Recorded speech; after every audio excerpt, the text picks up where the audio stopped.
Ох,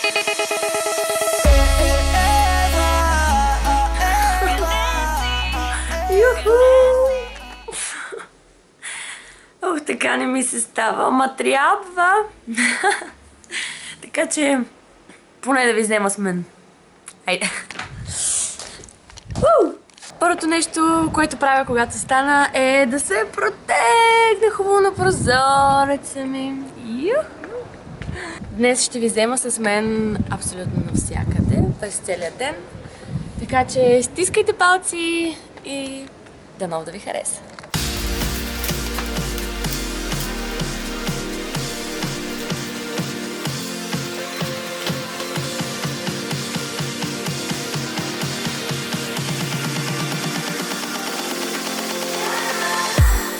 Нещо, което никой не знае за мен е, че обичам да си реша косата по 10 пъти на ден. Така си сресвам не само косите, но и мислите. Второ нещо, което хората не знаят за мен е, че аз никога не нося дънки. Юху! Сме скрили с теб цели светове, нека ги открием заедно. Облякох се! Ангажиментите за деня са да мина през училище в част по пеене, да порепетираме малко там, след това да отида до БГ Радио, където да представя най-новата ми песен Дали. След това трябва да отида до Сити Радио и телевизия, където също да представя новата ми песен Дали и клипът към нея. След това имам една професионална среща, на която ще ви взема. След това трябва да се видя с няколко приятелки. Ще видите кои са те. И да изпратя... Всъщност ще видите. Хайде с мен! Ето го и задния ни двор. Между другото, той е таен. Никога никой не го е виждал. Тук има една прекрасна сграда, дворец. Ето е моята количка! Много обичам да шофирам всъщност. Даже градско ми е много по-любимо, отколкото извън. Да не забравя да си махна дъвката. Все пак отивам в час по пеене. И така. Отивам в любимата ми 306 стая. Стаята на най-добрите певци.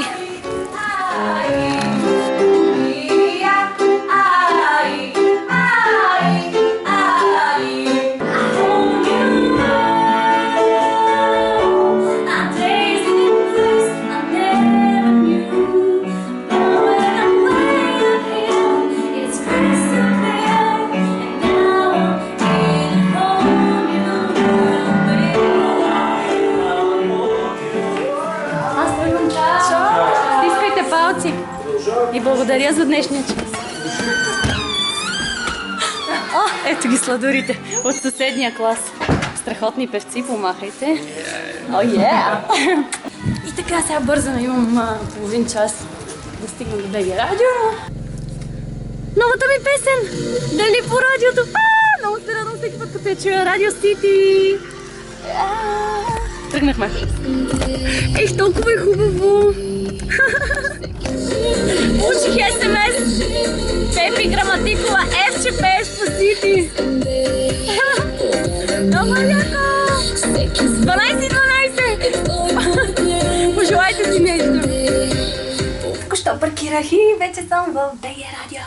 Юху! БГ Радио! И това е така. Здрасти, Есе. Здрасти, Наско. Много се радвам те видя. Наско, БГ Радио, помахай. Как беше 3 пъти, нали? 3 пъти за щастие, виж как помниш. Заповядай. Ето, че Ева вече е при мен с нов сингъл. Здравей, Ева. Здрасти, Наско. Последното ти парче беше с Насо, този път сама ли си? Този път съм абсолютно сама и много любовно парче, пак бързичко, така в мой стил. Песента се казва Дали и е с двама много готини автори. Музиката е на Алекс Кипров и текст на Владислав Колев. Това е страхотно, поздравяваме ти всичко това, Ева. Какво друго ново и интересно около теб? Друго интересно е, както знаете, аз участвах в един комедиен сериал #Кифла. Имаше 2 сезона и сега, понеже имаше голям интерес към моята героиня, Елизабет Мария Бети, направихме едно малко такова продължение, което се казва #Ева, обаче нямам сценария, ами самата аз снимам, ето това в момента е част от Здравейте! И снимам части от моя живот, как ходя по репетиции, как ходя на училище, с кого живея, как живея, така. интересни случки около Ева, за да се направи контраста с героинята ми, защото той трябваше да е един пародиен нали, характер на Пети, обаче аз така му вдъхнах живот, че хората ако се обичаха вместо да му се подиграват. И така, да покажем всъщност коя е истинската Ева. Много ти благодаря за това гостуване в Любими песни за любими хора. Пожелаваме ти много успех. Благодаря ти, любими. И веднага слушаме песента. Благодаря ти, Ева. Приключихме в радиото и сега отиваме... Ох, полицай! Не хора, така е. Колко сладко! Колко сладко се подхило. Това е вашата кифа, вие много добре я познавате, дами и господа. Мина Сучева!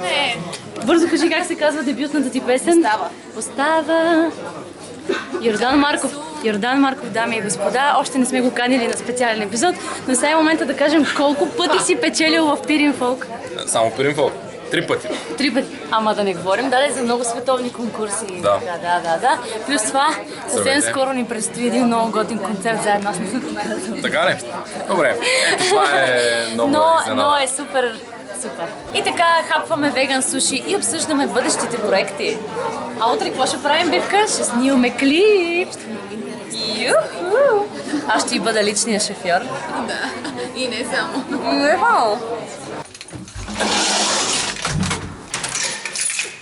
Я да видим има ли някой. Верно ли? Браво, бе, Галче! Франки, здравей, моето момче! Здравей!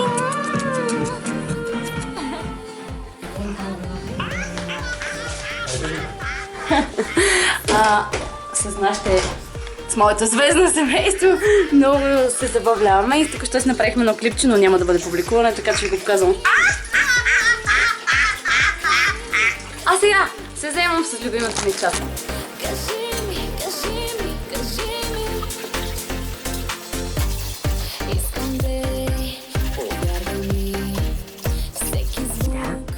Вижте бе! Видя ли се? Колко си чаровен! Ето това, дами и господа, е удоволствието и радостта. От това да имаш брат, да изпитваш максималната любов. Вижте го как заспива.